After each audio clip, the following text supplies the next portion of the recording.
खुशामदीद मुराद साहब। बहुत शुक्रिया तुम्हारा करीम। कैसे हो? जैसा आप छोड़कर गए थे बिल्कुल वैसा ही। घर चलेंगे या ऑफिस? घर।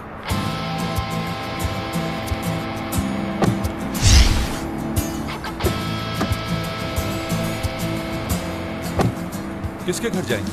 अपने और किसके? पता था मुझे। फिर पूछने की जरूरत क्यों पड़ी? ऐसा लगा शायद आप आउटिंग पे जाना चाहेंगे। इंसान का मूड कब बदल जाए क्या पता। अच्छा जी, तो ऐसा लगता है तुम्हें। मुझे आउटिंग पे जाना पसंद नहीं, अच्छी तरह से मालूम है तुम्हें सब। अब चलना चाहिए हमें, नाश्ते पर कहीं लेट ना हो जाए।